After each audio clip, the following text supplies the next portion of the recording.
One day, I went to the scroll room in the House of Steel. I had always loved going there. When we studied history, strategy, or politics, the scrolls were brought to us in the workroom, and each of us had our own reader on which we could place the scrolls. But I always went to the scroll room alone when I had nothing else to do. I would put on a scroll describing distant lands, incredible stories about ghosts and demons, or tales of strange creatures inhabiting the ends of the earth. I would sit for hours in the light of a lamp, slowly turning the apple handle, moving the endless strip of paper before my eye. But that day I noticed something strange there.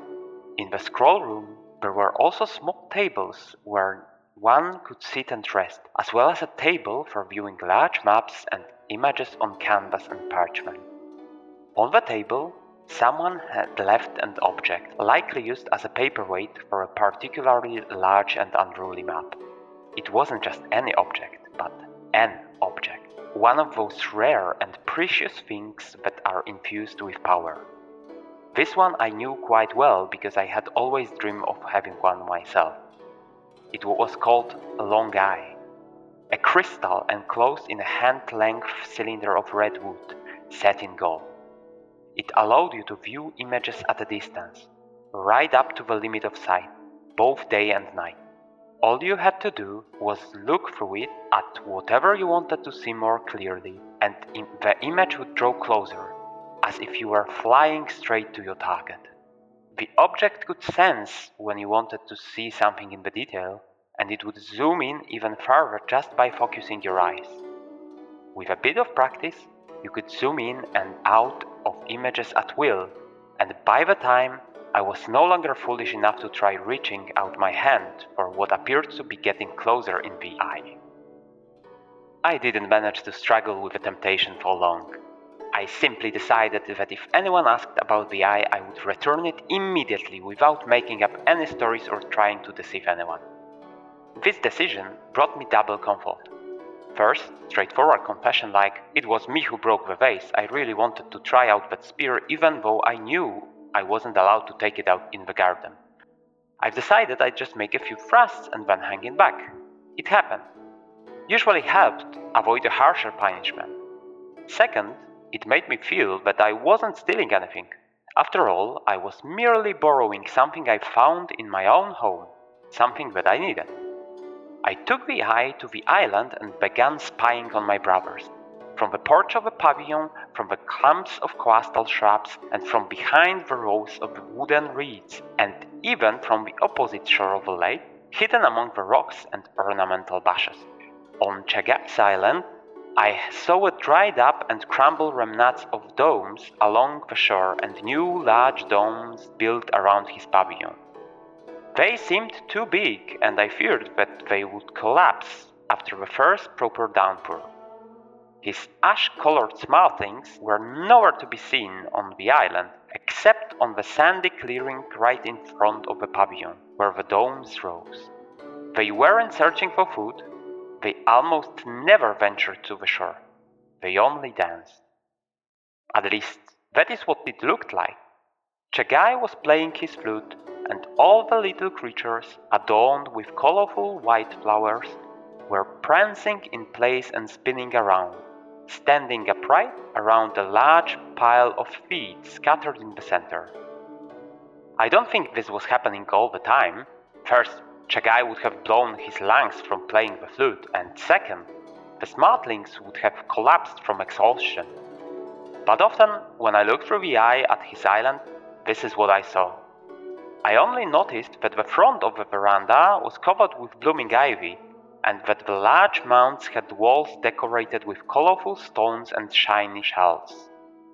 Weeks of playing with my own creatures had developed in me the critical eye of a householder, so I looked at the blue island rather critically. The feed was running low day by day, the smartlings hardly searched for food, and if they did, they ate everything on the spot. Mostly, they sat in front of the pavilion, mating or dancing. When I observed their daily behavior, I had the impression that they weren't normal. Kimmerziel's island looked completely different. The Smartling colonies were circular like mine, but resembled fortified camps.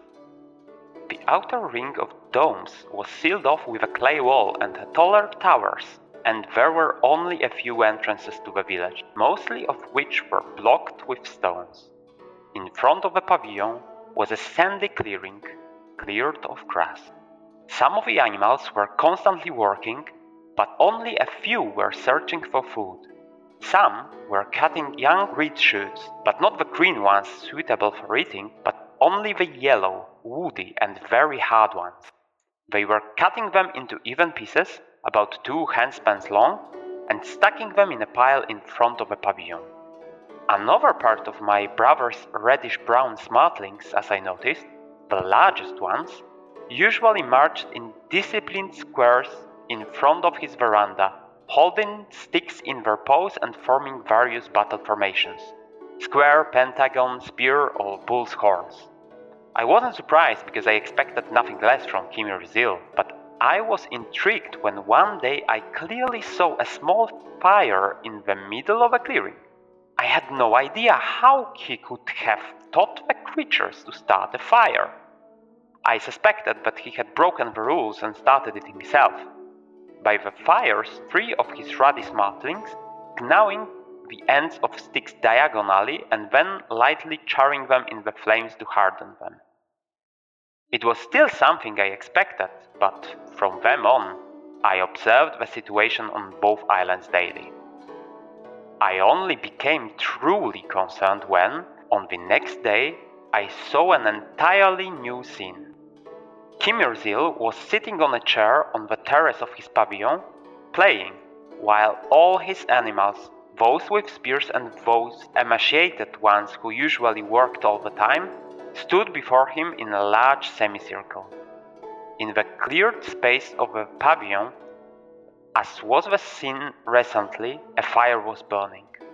It took me a moment to realize that the animals weren't standing in a random crowd. The gatherers had clustered in a disorganized group in the center, while the soldiers surrounded them in a circle, standing upright with lowered spears.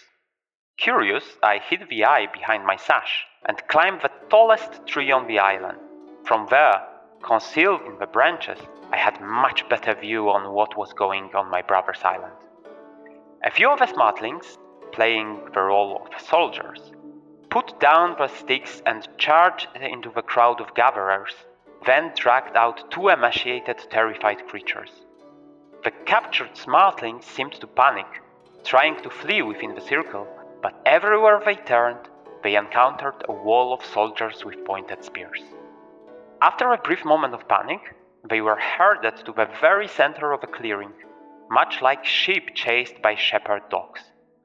The animals huddled together for a moment, then the soldiers stepped back, leaving the captured gatherers struggling and writhing on the ground.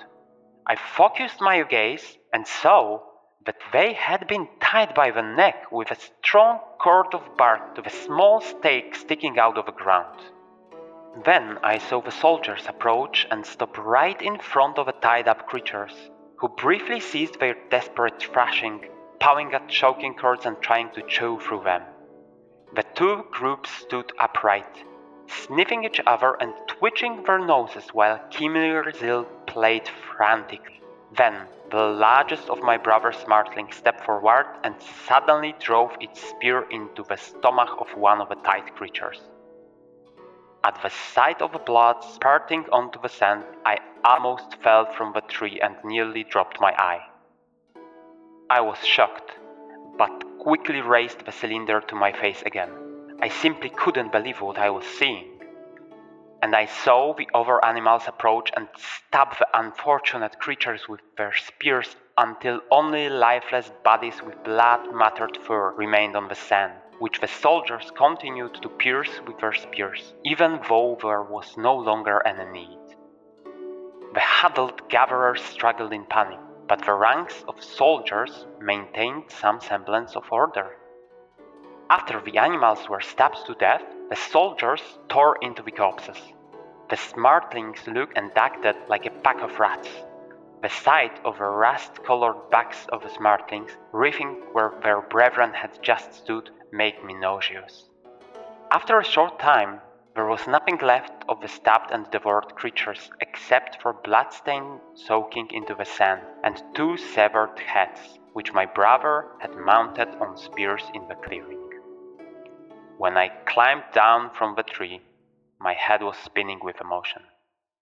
At first, I wanted to tell Lev about everything, but I quickly realized that, according to the teacher, it might be Mick who broke the rules of the game, not my brother. I had stolen the eye and spied on him. Meanwhile, he had just sat and played. Yes, he commanded his animals to commit senseless cruelty, but we hadn't been given any restrictions. We have been given smartlings, islands, feet, and flutes. We were allowed to do whatever we wanted to and manage on our own. If my brother wanted his animals to carry the absurd executions, he had the rights to do so. I looked at my own yellow creatures, chasing each other through the village and tumbling in the grass, and suddenly I felt a shadow on my soul. A few days later, I arrived on the island early and, after drinking a cup of warm, nut-flavored infusion, I began observing the Scarlet Island. That day, I saw something new. I saw 2 small boats, barely visible in the morning mist, docking on the beach and disappearing into the reed beds. They weren't exactly sophisticated ships, more like rafts, resembling bundles of reeds tightly bound at both ends, but they floated well enough, and I noticed that each carried a few of Kimir'zil's smartlings. I couldn't see how they were growing, but they weren't drifting aimlessly, pushed by the wind. They were gliding, one after the other, towards a passage among the reeds until they disappeared from sight. Intrigued, I climbed my tree again and raised the eye. My brother was sitting in the pavilion at the table, lazily nibbling on something. After a while, the crew of his boats appeared on the clearing. The smartlings were awkwardly hopping on 3 legs, holding spears propped against their shoulders with the 4th. They looked clumsy, but I noticed that they were moving quite efficiently. However, among the reddish-brown backs of Kimir'zil's animals, I spotted a few ash-colored ones. His smartlings were herding Chagai's grey creatures, hopping on 2 legs and carrying bundles of feed, which they dumped in a pile before huddling together in frightened group and waiting. Kimir'zil pushed the tray away, took his feet off the table, and picked up his flute, then began to play. As a result, 2 terrified grey smartlings from Chagai were stabbed, and 2 new heads were added to the stakes by my brother's pavilion, while the 3 remaining ones were herded to work with the rest of the gatherers. I climbed down to the ground and walked around my island for a long time, deep in thought. I counted my animals, but it seemed to me that there were as many as before, though I couldn't be certain. I crawled as far as I could into the main barrow and tried to check if there were as many food supplies as before. I also checked the modest reserves in the basket in my pavilion. It seemed that nothing had decreased. Despite this, now I was constantly filled with fear. Kimir'zil had an army of smartlings equipped with spears, trained and capable of killing. His creatures could also strike fire and had boats they could somehow navigate. Chagai's island was closer to the Scarlet One than mine, so I hoped it would be better target for raiding expeditions, but I knew I was deceiving myself. Kimir'zil was preparing for war. In his mind, victory in this game was not about wisely governing a flock of little creatures. He was surely imagining the moment when his crimson flags would fly over all 3 islands. I walked around my island, surveying it for a long time. I came across a large fallen waxwood trunk covered in thick bark, inspected clumps of wood and reeds along the shores, and found unused deposits of clay on the high southern bank. Then I returned to the pavilion and took out my flute. I needed to compose entirely new songs for my creatures, and I felt that I had too little time. First, I called all the animals. As they gathered, jumping and tumbling over each other, scenes of execution from the Scarlet Island flashed before my eyes. I began by playing my creatures a song of terror. I played them a tune about the Scarlet Island and the danger coming from there. About the large, well-fed, reddish-brown smartlings holding death-bringing spears. I put my creatures in a state of shock, then into a full-blown panic. I calmed them down and then played a song about heroism, about brave, free smartlings who would face the enemy and defend their island, about the yellow flag fluttering above, symbolizing freedom and a safe home. I played with all the strength in my lungs, pouring all the anger and fear I felt into the melody. After a while, my smartling sat and listened, as if enchanted, until I myself, influenced by my own playing, felt determined and brave. Then I ordered them to go to work. I declared that the time for war had come. I divided them into groups and selected the strongest creatures, whom I decided to make the core of my army. I directed to cut reeds from wood and cane, reinforce the villages, and strip bark from the waxwood trunk. I felt like time was slipping from my fingers, and Kimir Zil had a significant advantage over me. Fortunately, since we were given the creatures, we had few other tasks and could spend a lot of time on the islands. Besides, we rarely saw each other. We ate meals separately, breakfast whenever suited us, and the second meal usually on the island. Kimir Zil spent his time drilling his army, Chagai sleeping in his pavilion, playing the cithar and sipping palm juice, while I was desperately preparing the defense on my island. I knew I couldn't present the same kind of army as Kimir Zil. Smartlings arranged in square formation, armed with spears 2 handspans long. Such an even-sided battle would mean a massacre with an uncertain outcome, and besides, it could turn out that my brother's army, which had spent all its time practicing combat, executions and raids on Chagai Island, is simply more efficient. I had to come up with something that would give my animals an advantage. First, I ordered my smartlings to prepare much longer, almost elbow-length pikes, designed to be stuck into the ground with the other end. Secondly, I placed my hopes in the waxwood bark. My creatures peeled off several large sheets of thick, flexible bark from the trunk. I intended to have them cut it into rectangular pieces which, naturally curved, could be fitted with crossbars from behind and turned into shields. I had them poke the bark with spears, and it turned out that the reed spear couldn't pierce it, and the sharpened tip slid off the curve. Preparing the shields proved difficult and laborious. Smartlings have sharp teeth, but can't gnaw wood like beavers. They had to frequently switch out while cutting the shields, often bleeding from their mouths, but I didn't relent and kept playing, pushing them to keep working. I'd tried to teach them to strike fire, but even though they found flints, it didn't yield much, and I decided that it wasn't worth the time. However, one day I noticed something interesting. One of the creatures found a closed shell on the shore and, lifting it above its head with both paws, suddenly hurled it against a tree. The shell flew through the air and cracked upon hitting the trunk. I took out the flute and ordered the smartling to repeat the maneuver with a pebble found on the shore. The stone whistled through the air and I realized I had a new weapon. In the following days, a wall of packed clay rose around the village, and near all 3 beaches hidden in the bushes lay traps of sharpened stakes, tied together and piled of round stones. On each beach, day and night, a smartling was hidden in the reeds, keeping watch for enemies. On a clearing hidden from the view of anyone who might be observing my island with a long eye, my strongest smartlings marched in formation, bristling with elbow-length spears, shielded behind a row of shield-bearers. Another group hurled stones at the tree trunk until the bark chipped off. One day, I found a rotting carcass of a large jaw snapper fish washed ashore. Though the stinking corpse was no longer fit to eat, I ordered the Smartlings to cut it up with shells and drag it to an anthill.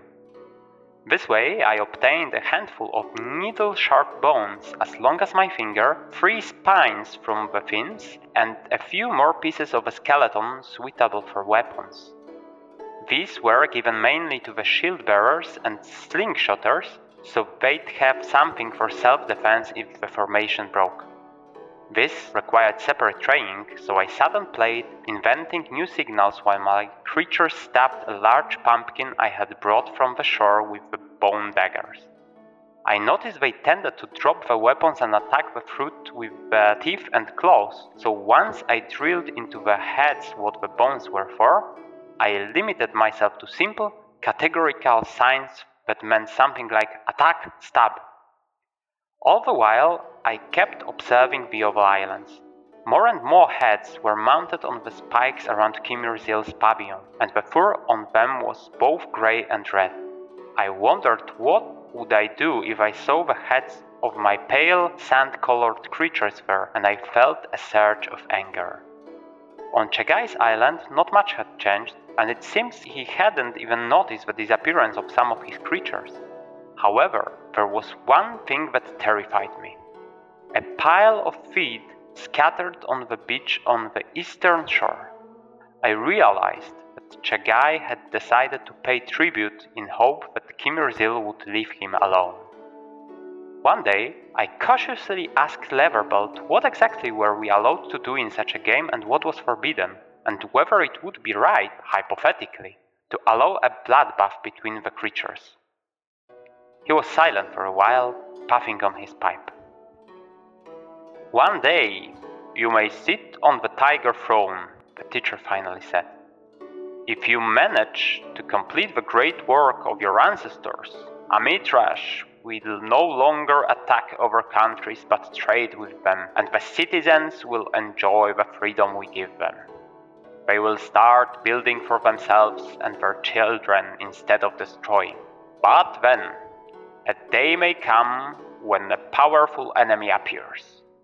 Barbarians will come to destroy everything we've built, conquer the country and enslave the citizen. What will you do then? Who will you ask to stop the game and prevent the bloodshed?" I said nothing, but I understood that there was no other way.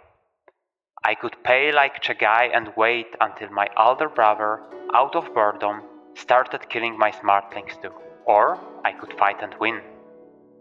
So I went to the scroll chamber and sought inspiration in the writings of ancient Kiranese strategists. But I remember the fall of a country they lived in, a story passed down in my family for generations.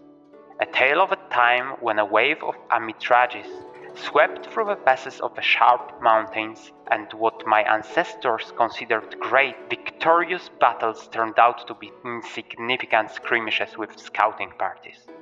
Of the great, united army gathered by all the clans, of warriors in splendid armor on horses as large as dragons, and the infantry unit armed to the teeth, made up of 3 peasants from the clans. Of the greatest army in the world, trampled by countless hordes of Amitrage's heavy infantry. In shabby, cheap armor, wretched, short, underfed people, but marching in thousands, indifferently dying under the blows of Kiranese steel. My ancestors fought and died, each killing dozens of enemies, yet the Amitrages kept coming endlessly. Identical like terracotta figurines, in poor leather armor and covered by wooden shields, but marching endlessly like ants. There was no strategy or bravery in them. Only the thunder of thousands of heavy sandals, only the forest of spears stretching to the horizon, and endless rows of shields. They marched and died, and the defenders fought for 3 days, dwindling like spring snow. The Battle of the Valley of Black Tears, the end of my country which I never saw, which sank into Amitrash like into a sea, trampled by hordes of barbarians. I knew wars were won by cunning, so I sought inspirations in the scrolls of old masters. I adapted that Khmer Zil intended to make a quick, raiding attack like on Chagai's island. I suspected that he would rather want to occupy my territory, crush my resistance and raise his scarlet flag over my pavilion. Then he would easily conquer Chagai and win. I sneaked through the garden, trying to see what was happening on Khmer Zil's island. If he wanted to attack me, he had to be building boats. He was probably keeping them hidden behind the reeds. However, I found whole swaths of reeds and rushes cut down, which meant he already gathered the building materials.